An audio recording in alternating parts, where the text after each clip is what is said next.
บ่แม่นทึกเสน่ห์คืออันพ่อเฒ่าเล่าให้ฟังครับบ่เเพิ่นป้อนอันบาซุกแล้วพี่น้องมันบาซุกป้อนแกะคือว่าหวานๆเฮากินเนาะลองเบิ่งบ่เทื่อแซ่บกว่าน้องแกะเองก็มีได้ล่ะอันนี้ก็มีลูกสาวผู้เดียวแม่นี่ก็มีลูกสาวผู้เดียวสาวค่อยเอาผัวอยู่เมียเอาลูกสาวน้อยแท้นั่นผู้เมียผู้ชายซีอุ่นแบบมันแซ่บอีหลีได้พี่น้องมาตากในนี้เลยถ้าตากจากแดดเนาะแบบว่าเห็นได้ขาย3มื้อ4มื้อ4-5 มื้อ4-5 มื้อเนาะมันจังแห้งดีเนาะแต่เป็นลูกอีแม็กซ์ก็บ่แม่นว้าวบรรยากาศคอยค่ำยามแรงส่องแรงๆเนาะ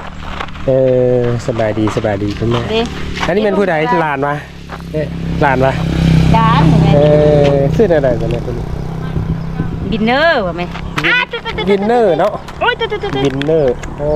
ไอบินเนอร์เนาะโอ้ซื้อคักได้ดีบินเนอร์เนาะพี่น้อง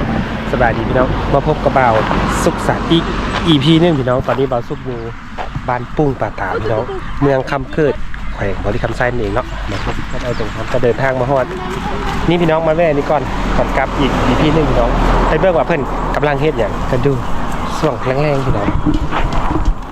เพิ่นตากมันต้นนั่นเองมันต้นแห้งพี่น้องเนี่ยพี่น้องโอ้ได้หลายร้อยกิโลยันเป็น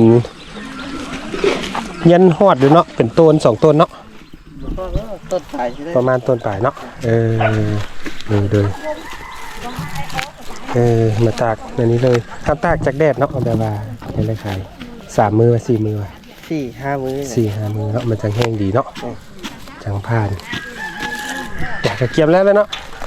สมมติว่าเฮาเฮ็ดเปล่านี่แล้วเฮาขายอยู่นี่ป่ะหรือว่าเอาไปใส่รถไปขายอยู่คือกระเจ้าว่าซื้อเอาอยู่นี่เอามีรถดิกิโลนึงเท่าไหร่เนาะกิโลนึงประมาณ 2,600 นึง 2,600 กีบ50มื้อนี้นะ2,650ถ้าว่าเฮาแก้ไปได้ก็สิแพงอยู่เนาะอยู่ 2,800สบายดีมาแต่พูดมาแต่ได้สบายดีตากเป็นกอกเนาะโลเลิศบัดนี้โลเลิศลูก2,000 บาทนึงอ่ะสบายดีได้หรือเปล่าขายพวกนี้เนาะให้เฮ็ดดอกกันก่อนคือหลายคนแท้จำหน้าบ่หลังกันเลยหลังคุยไอ้นี่ร้านคุยเนาะเซ็ตบ่แล้วก็บ่ฮู้บ่ลงหน้าลงหลังร้านเคยบ่ฮู้เลยตายเด้สิได้ไม้จักเบามันต้นเลยสักคนเนี่ยมีเวียกกับบ่แม่นซอยบ่แม่แหมมาแต่โอ้อันจุฬาไปอันหน้าเจ๋งไปบ้านไปเมืองไส้จำพรมาจะไปอุ่นมามึงว่ามันกินละแม่นไปได้นอนได้2 คืนนอนได้2 คืนแล้วก็มาเห็นอันเห็นอยู่วะเห็นอยู่เลยมึงว่ามึงซื้อเนาะโดยนั่นแหละจ้าผู้สาวตรงไหน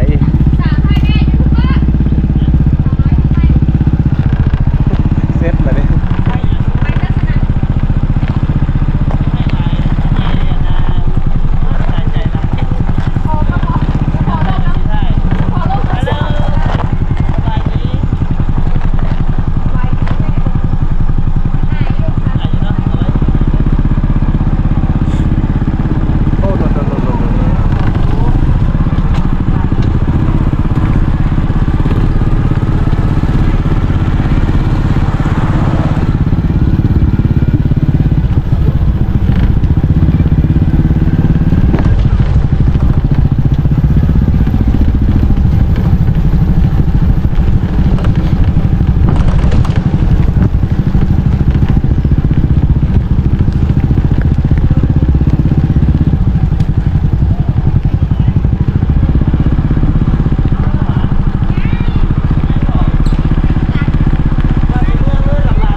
สั่งมายุมาเนี่ยมาตอนน่ะนะ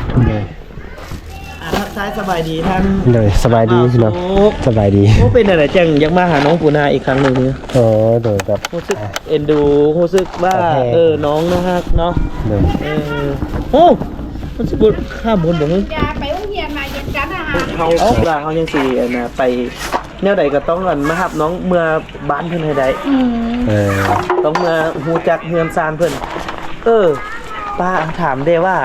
ที่น้องปูนามาอยู่นี่ย้อนว่าอยู่บ้านเฮือนเพิ่นน่ะลำบากกว่านี้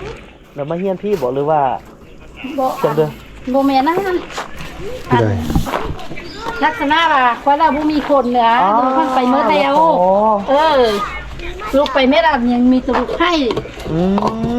ใส่ไปไทยไป แล้วขอให้หลานได้มาอยู่นำ หลานได้มาอยู่นำ1เขา1น่ะทานกินไปเวียน ได้ว่าก็ฮู้ความเนาะ ถูกความเนาะ เอ็ดไห้เอ็ดนาหัวเลิกก็เอ็ดมืด ฟังความป้าอยู่เนาะ บอกอันเลิกก็บอกฟังมืดแต่บ่เฮ็ด กินก็บ่ได้ไป เฮ็ดพี่น้อง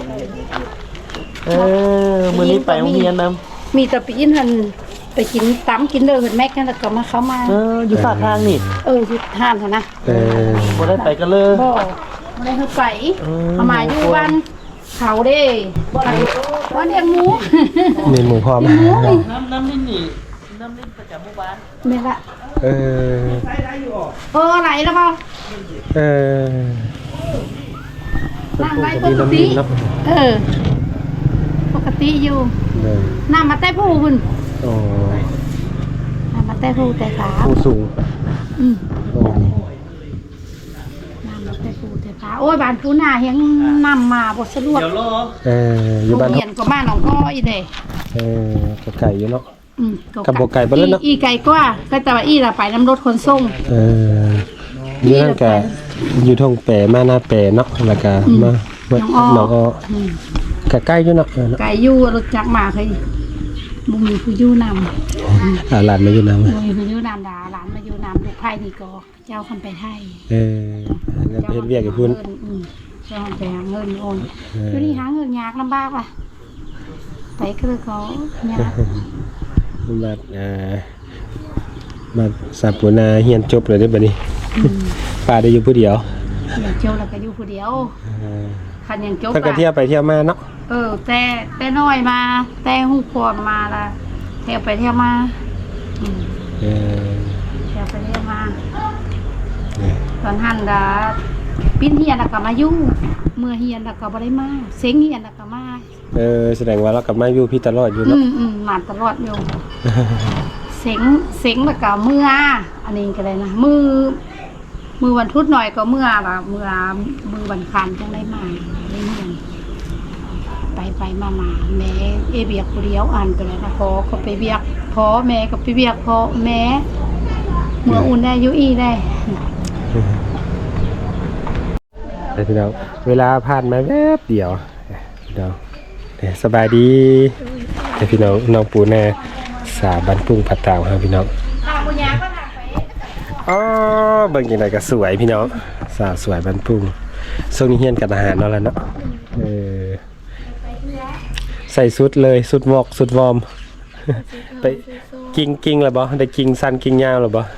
ยังบ่ทันได้กิ้งโมห้าล่ะมีแต่ประกอบปืนข้างปืนประกอบปืนนั่นน่ะเลยแต่ประกอบปืนบ่แม่นเฮียนบัดเดียวแล้วเลยป่ะมือนี้ประกอบปืนมือหน้าหลังเรียนแถวมือสุดท้ายจังได้เสียงเฮียน3มื้อม6ได้เฮียนอีกบ่ไปเฮียนอยู่7ปีเฮียนเพิ่นเดี๋ยวนี้เพิ่นเฮ็ดเป็น3อันนั้นแล้วเนาะโดยพี่น้องแฮก็ฮู้แต่ตอนสมัยอันมาสุกเฮียนตอนได้สุกเฮียนนี่เฮียนอาทิตย์นึงตั้งแต่เฮียนตอนม.7พี่น้องเฮียนม.5ก็เฮียนม.5ล่ะยังบ่ได้อันจับปืนกิ้งแต่ว่าม.6กับม.7จึงได้จับปืนกิ้งมันเป็นภาคไว้เนาะเซฟบัดนี้มีปฏิเสธอีกบ่สุเจ้าคนเดียวได้นี่ได้แม่นนะน้องจังปฏิเสธนี่แม่นบ่แม่นแม่นบ่น้องไปเฮียนจังก่อนเฮียนการทหารเลยแม่นเพิ่นว่าอาใจเข้ามาดิเฮียนการทหารเซฟบ่ภาคอีกเฮียนการทหารเฮ็ดหยังนี่ล่ะ ม้างปืนประกอบปืน ม้างปืน อืม ประกอบน้ำบ่ได้ยิงติอ๋อ น่า คัน จะ สิยิง หม แล้ อ วยิ เจ็ ง ดเนาะ คันสิยิงแล้วยิงไอ้ซุกเด้อยิงให้มันตรงอกข้างซ้ายเด้อนะเดี๋ยวนี้ไอ้ว่าสิเมื่อแล้วแหละ แต่ว่าไอ้ซุกว่าแนวไหนก็ได้แวะน้องปูนาสักก้อนว่าซั่นจักเป็นแนวเลยวะบ่แม่นทึกเสน่ห์คืออันน่ะตอนบ่แม่นทึกเสน่ห์คืออันพ่อเฒ่าเล่าให้ฟังอ่ะบ่ย่างออกกันวิทย์บ้านบ่ฮอด3ชั่วโมงแล้วคิดฮอดแล้วมาม สงสัยแล้วเนี่ยนะสงสัย อยากไอ้ซุกคิดฮอดเพราะว่า อยากเป็นน้องเป็นนุ่งเป็นอ้ายเป็นพี่ช่วงนี้น้องยังเรียนอยู่ดีเนาะน้องความฝันของน้องอยากเป็นตำรวจได้ เจ้าอย่าเฮ็ดผิดกฎหมาย ถ้า เดี๋ยวโดนจับ ถ้ามักเพิ่นนี่ต้องทายเพิ่นเรียนจบก่อน ให้เรียนจบก่อนตอนนี้เรียนอยู่ม.5 เนาะ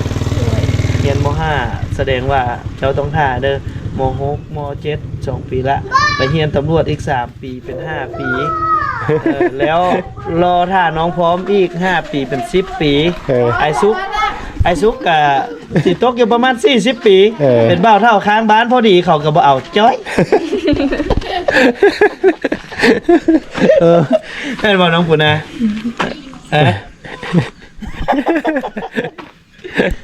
40 ปีสิเนาะบ่บ่ได้สิเอาเนาะ ไปสิเอาน้องกระทึกเท่าไหร่ก็25เนาะผู้ดี25อีก10ปีเนาะ25เจ้า40เอามาเอ็ดอันเลย ตายแท้ เอามาเมียนบ่ เห็นไหน ฮะ เขาลงกับพี่เด้คือสาวด่าคือสาว15ผู้ว่าเลยเขา70 เฮ้ยเป็นคอนเทนต์เขาซื่อๆดอกความจริงบ่มีใครเอาดอกมันลุ้นหลานละลุ้นหลานกับปู่หลานกับปู่แต่ว่าซ้ำเบาซุกนี่เดิมห่างกันเท่าไหร่อายุห่างกันเท่าไหร่น้องตอนนี้15เนาะเบาซุก30ห่างกัน15ปีธรรมดาหลายคนยังมีคู่แบบนี้ยังมีอยู่มีลุ้นเบาซุก ยังใครอยู่ได้นี่ปลาเพิ่นยังเนี่ยปลาเพิ่นยังเสียอยู่ได้นี่ แต่ว่า ยังได้แม่นบ่ปลาแม่นบ่ แต่ว่าอันนี้เบาซุก เห็นหลานซุกก็โอเคอยู่เนาะ เบาซุกว่าไปสิแต่ว่าเป็นเท่าไหร่เป็นเท่าเลือก็ตามเบาซุกต้องส่งน้องเรียนให้จบซะก่อนมีวีซ่าอาชีพแล้วเบาซุกนั่งกินนอนกินให้น้องเลี้ยงต่อไปสบายลงทุนแบบซีดีที่สุด ถ้าว่าซุปไอ้พิษกับนางปูนาจับ เฮ็ดพิษนี่ข้อหานอกใจถูกจับไวที่สุดข้อหาอื่นนี่บ่แห้งเท่าข้อหานอกใจแม่นบ่ล่ะเห็นบ่ไอ้ว่าน้องปูนางามเหมือนบ่งามแฮงเหมือนบ่แหน่เป็นอะไรนะเห็นติ๊กกระตอกไอ้ซุกเอาลงบ่เห็นบ่เห็นตัวเองว่า คนเบิ่งเป็นอะไร หลายอยู่ หลายอยู่โอ้หลาย หมู่ก็ยังเย้ย นะแล้วเขาหลายเศษเลยเนาะน่าจะทะลุล้านพุ่นลง ลง TikTok มาไว้ลงเฟซเดี๋ยวบ่ซุกก็ลงแล้วก็ยังบ่ทันได้หนึ่งติ่งยังเลยหนึ่งติ่ง TikTok หน่อยนึงแต่ว่าน่าจะลงเพจ น้องปูน่าเห็นใส่เนาะ ตามที่พ่อที่ให้ตัวนี้บางคนงาม โอ้ยคันซ้ำหลานสาวเจ้าขี้ร้ายแล้วมันบ่มีผู้งามนั่นแหละในประเทศลาวนี่ ตามก็ดีใจได้ หาจังใดกะสู้ๆแนวไหนน้องกะโอเคแล้วนะฮักมื้อนี้ไปเรียนจักชั่วโมงล่ะ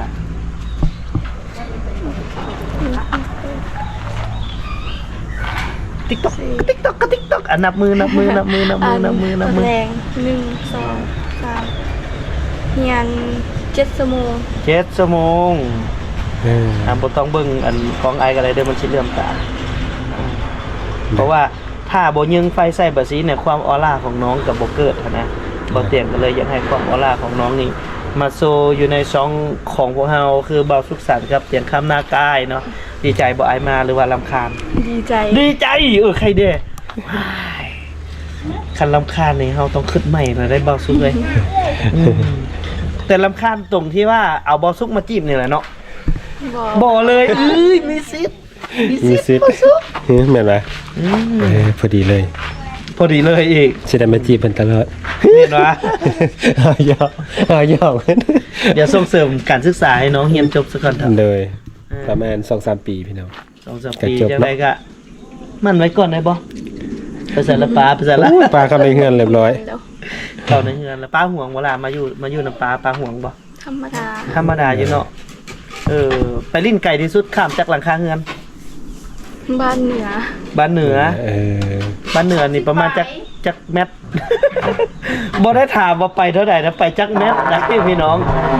คือน้องมาอยู่น้ำเพิ่นนี่มาอยู่น้ำปลานี่คือฟังความเหตุผลที่มาอยู่น้ำปลาย้อนหยังลูก มาเข้าโรงเรียนอยู่ มาเข้าโรงเรียนอยู่บ้านมีบ่ นี่แต่ว่าได้ขี่รถจักรไปแม้ว่าค่าใช้จ่ายมันก็เอาสูงในอยู่บ้านนะมาพี่และขี่รถขนส่งก็ถ้าไล่ใส่อยู่บ้านก็อยู่พี่ถือกว่านะ ก็เลยตัดสินใจมาเรียนอยู่น้ำปลาเนาะคนเฮาคันอยู่น้ำคนได้ถือว่าสุดยอดคนบ่สุกเลยเพราะว่าปกตินี่บ่วัยนุ่มวัยลุ้นเด้ออายสิว่าสิคือคิดซะอายเนาะคืออายก็ไปอยู่น้ำอ่าวคือกันอยู่ปักซันเนาะไปเรียน3 ปีคืออายอยู่น้ำคนอายจะบ่เศร้าหออยู่เพราะว่าอันนึงคือพ่อแม่เฮาบ่มีแล้วมันจะประหยัดเงินหลายเติบได้ไปอยู่น้ำเพิ่นแต่สำคัญก็คือเฮานี่นะเวลาไปอยู่น้ำคนนี่ถ้าคนบ่จริงอีหลีอยู่บ่ได้เว้าจริงเลยถ้าคนบ่ฮู้ความถ้าคนบ่แบบอยู่ในระเบียบว่าซั่นซะแม่นอยู่ยากนำคนว่าคนจริงโดยเฉพาะแม่นอยู่นำไอ้น้องก็ตามเนาะมันก็สิเฮ็ดให้เฮาอยู่ยากหลายคนนี่ไปอยู่นำไอ้น้ำน้องบ่เกิน3 เดือนคือขอย้ายละเพราะว่า1เพิ่นสิคือเวลาที่น้องมาอยู่น้ำปลาเนาะคือพ่อแม่น้องฝากไว้น้ำปลาแม่นบอกทุกอย่างถ้าน้องเป็นอย่างมานี่พ่อแม่น้องสิโทษปลาพี่ใดเพราะว่าสิว่าปลานี่ดูแลบ่ดีอันนั้นอันนี้บ่เบิ่งบ่แย่งคักแน่เนาะเอาหลานไปอยู่ก็ปล่อยปลาละเลยสิถึกประมาณนี้แต่ว่ามันก็ขึ้นกับน้องคือกันถ้าน้องฟังความฮู้ความคือดังที่น้องเป็นทุกมื้อนี้นี่ก็ถือว่าดีและป้าก็สบายใจไอ้น้องทุกคนก็สบายใจมันก็สบายใจทั้งสองฝ่ายเนาะมันก็ขึ้นกับน้องอีหลีนะถ้าน้องเป็นคนฮู้ความแบบซี่แล้วก็มันก็โอเคแล้วก็รักษาไว้เด้อน้องหลานเด้อเป็นคนฮู้แบบซี่ตลอดไปแล้วก็จนพุ่นแหละจนจบตำรวจมาพุ่นแหละเดี๋ยวไอ้ซุกสิมาขอเองดอก ให้จบกัน อย่าตัวไอ้ซุกเลี้ยงหมูไว้ท่าเจ๊กเด้อ เลี้ยงหมู หลายดอกเป็นแอมเลี้ยงงัวเขาเยอะหมูก็หลายดอก ตอนนี้ป้านี่มีอย่างมีหมูก็มีแล้ว หมูก็มีแล้วงัวก็มีแล้ว งัวก็ หมูก็มีแล้วได้บ่ซุก ค่านี่บ่มีแต่เงินนะ ยังบ่มีแต่เงินค่าดองเท่านั้น ค่าดอกนี่แพงกว่าปลา บ่แพง เลย เซ็ตเอาฟังมึง จักบ้านนี่ปลานี่น้องปูหลานปูนางนี่ บ่หลายดอก20บาทซ้ำเขาเจ้าถึกเลขเมื่อกี้นี่แหละซ้ำเขาเจ้าถึกรางวัลเมื่อกี้นี่แหละ20บาทเอาไปฝากธนาคารไว้เลย แต่ไรเนาะ เดี๋ยวบ่ซุกฝากปีละบาทก็ได้บ่ซุกถ้าว่าค่าดองน้องปูนาในอนาคตนี่นะถ้าน้องเรียนจบมานี่ค่าดอง20บาทนี่บ่ซุกฝากไป20ปีจังแต่ง พอดีเลย น้องปูนาก็พอดีอายุ35แล้วบ่ซุกก็50พอดี 20 ปีบ่แม่นรุ่นลูกคุณว่ามาแต่งเพิ่นเนี่ย นักเพิ่นนะ20 ปี20 ปี เอาเว้า ลูกกับลูกนะลูกกับลูกจังได้มาแต่งกัน บ่มันจังซี่ได้ถ้าสายเนียนกองเกี่ยวกันแล้วน่ะสิอายุเท่าไหร่เจ้าสิเอาผู้ใดเจ้าก็บ่สมหวังหรือว่ามักผู้ใดเขาก็ปะเจ้าเขาก็ลอกเจ้าเขาก็ตัวเจ้าให้กลมเกี่ยวมาเอาถ้าว่าเป็นเนื้อคู่กันแต่ว่าถ้าทำบุญร่วมกันแต่ชาติก่อนเพียงแต่ได้พบเจอได้ฮู้จักบ่ซี่ก็เฮาก็ เลย ยอมรับไป ไปพี่เห็นอันซาลีมาต้อนเพิ่นบ่ เพิ่นบอก เด้อ เอาบ่ซุกไปเอาสาลี พี่น้องจะไป บ่ซุกไปเอาสาลีนะลมกันมามาสาลี เด้อ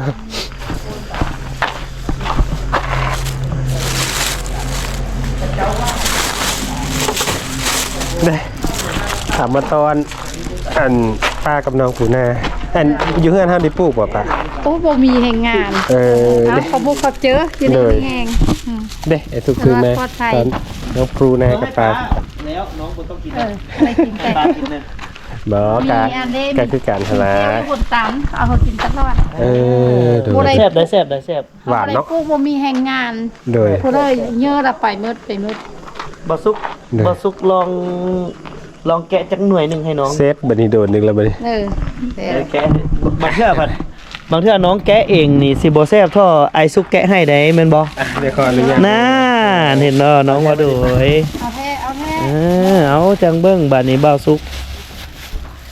บางเทื่อผัด มื้อนั้นเพิ่นฟ้อนอันบักซุกแล้วพี่น้องมันบักซุกฟ้อน